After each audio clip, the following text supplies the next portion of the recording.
अच्छा जी, अब हम लोगों ने क्या करना है कि इसके अंदर हम लोगों ने डीप कॉपी करनी है।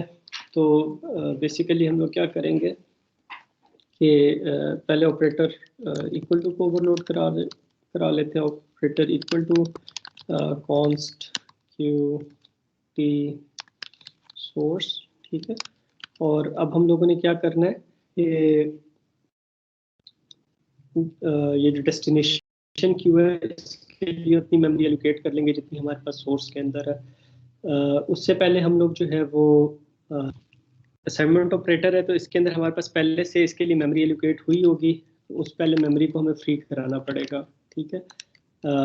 डिलीट डाटा से हमारे पास एग्जिस्टिंग मेमोरी जो है वो हमारे पास फ्री हो जाएगी।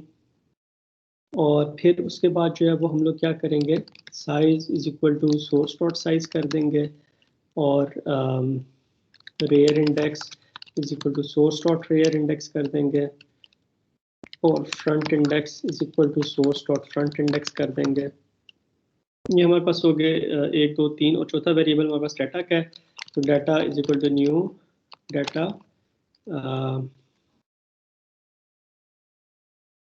New T size. इस साइज का हम लोग जो है वो डाटा ले लेंगे, और अब इस डाटा के अंदर वैल्यूज कॉपी करनी है। तो इसको हम लोग थोड़ा सा इंटेलिजेंटली भी कर सकते हैं कि हम बेसिकली फ्रंट इंडेक्स से शुरू करें, उसके अंदर हम लोग फ्रंट इंडेक्स +1 से शुरू करें, हम लोग उसके अंदर उस वक्त तक इंक्रीमेंट कराते जाएं जब तक हमारे पास जो है वो रेयर इंडेक्स के इक्वल नहीं हो जाता। वो भी हम लोग इंटेलिजेंटली भी कर सकते हैं, लेकिन अभी जस्ट सिंपली हम लोग क्या करते हैं कि पूरी की पूरी डाटा की एरे को कॉपी कर लेते हैं। तो for I N T I equal to 0 to I less than size I plus plus, और फिर हम लोग क्या करते हैं कि data I is equal to source dot data I, हम लोग 1 बाय 1 वो वैल्यूज है वो हम लोग इधर कॉपी कर लेते हैं, दैट्स इट। और इसका जो हमारे पास कॉपी कंस्ट्रक्टर होगा, उसका भी सिग्नेचर हमारे पास यही होगा, कॉन्स्ट क्यू टी सोर्स, ठीक है। और जब हम लोग कॉपी कंस्ट्रक्टर कॉल कर रहे हैं तो अभी हमारे पास डाटा के अंदर मेमोरी एलोकेट नहीं हुई भी, राइट, तो उसको हम लोग डिलीट नहीं कर सकते।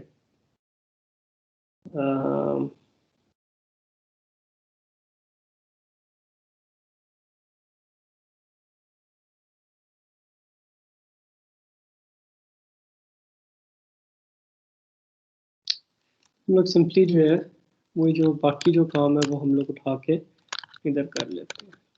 हम लोग ये कहते हैं कि साइज सेट कर लिया, रेयर इंडेक्स सेट कर लिया, फ्रंट सेट कर लिया, मेमोरी एलोकेट कर ली, और फिर हम लोगों ने जो है वो 1 बाय 1 सारी वैल्यूज जो हम लोगों ने इसके अंदर कॉपी कर ली, ठीक है। तो इसके अंदर फिर हम लोग ऑपरेटर इक्वल टू के फंक्शन को नहीं कॉल कर रहे, जस्ट बिकॉज के जो लिंक स्ट्रक्चर्स थे उसके अंदर हमारे पास ये था कि जब कॉपी कंस्ट्रक्टर कॉल हो रहा था तो अगर हमारे पास जो है वो मेक एम्प्टी के फंक्शन के अंदर मेमोरी हम लोग फ्री करा देते थे, अगर मेमोरी एलोकेट नहीं हुई भी तो वो फ्री भी नहीं होगी। लेकिन यहाँ पे मसला ये है कि हमारे पास जो कॉपी कंस्ट्रक्टर है इसके लिए अभी तक मेमोरी एलोकेट नहीं हुई भी, राइट। तो अभी तक जब तक हमारे पास मेमोरी एलोकेट नहीं हुई भी हम लोग उसको जो फ्री नहीं करवा सकते, और ऑपरेटर इक्वल टू हम लोग अंदर उसको फ्री करवा रहे हैं। तो this is pretty much it. बाकी हमारे पास जो कोड है वो उसी तरह रहेगा। लेट्स सी कि अगर हम लोग यहाँ पे दो ऑब्जेक्ट्स बना लें, Q character Q2 is equal to Q1, यहाँ पे हमारे पास जो है वो कॉपी कंस्ट्रक्टर कॉल हो रहा है, ठीक है। और फिर हम लोग लेते हैं Q करेक्टर Q3, और Q3 is equal to Q करते हैं, तो यहाँ पे हमारे पास जो है वो बेसिकली असाइनमेंट ऑपरेटर जो है हमारे पास ओवरलोड होगा।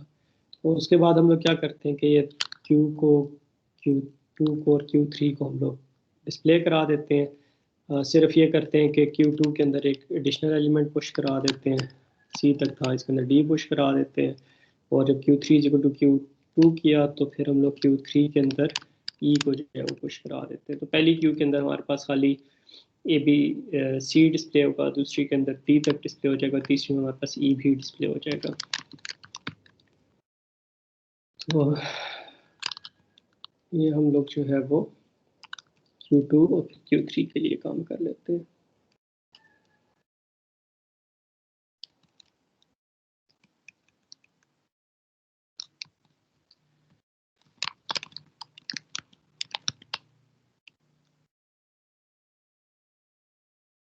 ओके, जो कॉपी कंस्ट्रक्टर है, जो ऑपरेटर ओवरलोड कर रहा है, वो हमारे पास बाय रेफरेंस लेगा।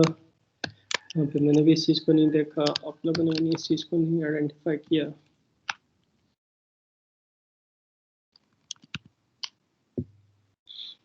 हमारे पास एज एक्सपेक्टेड के पहले क्यू के अंदर हमारे पास पहले क्यू डिस्प्ले हो गया, फिर Q2 डिस्प्ले हो गया, फिर Q3 हमारे पास जो है वो डिस्प्ले हो गई। तो this is how we expected it to be. हर एक की जो है वो हमारे पास अपनी अपनी मेमोरी होनी चाहिए। उसको एक मतलब हम लोग जो है वो यहाँ पे ब्रेक पॉइंट लगा के देख भी लेते हैं कि हर एक का हमारे पास डाटा जो है वो अपना अपना हर एक के डाटा के लिए अलग मेमोरी एलोकेट हुई भी है या कोई शेयर्ड भी है। तो just to be on safe side एक मतलब हम लोग इसे डीबग करके देख लेते हैं।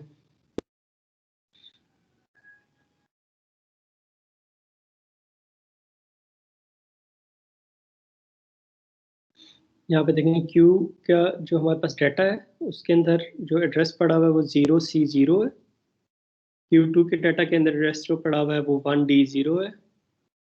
और Q3 के जो डाटा के अंदर एड्रेस पड़ा हुआ है 1E0 है, राइट। तो हमारे पास तीनों के लिए जो है वो हमारे पास अलग अलग मेमोरी जो है वो एलोकेट की हुई है। और ऑफ कोर्स मेमोरी के अलावा बाकी वेरिएबल्स तो हमारे पास वैसे ही डायनेमिकली एलोकेटेड नहीं है, तो उनकी तो वैसे भी अपनी मेमोरी होगी, अपनी वैल्यूज होंगी। ठीक है बेटे, यहाँ पे कोई चीज़ समझ ना आई हो, कोई क्वेश्चन हो आप लोगों का?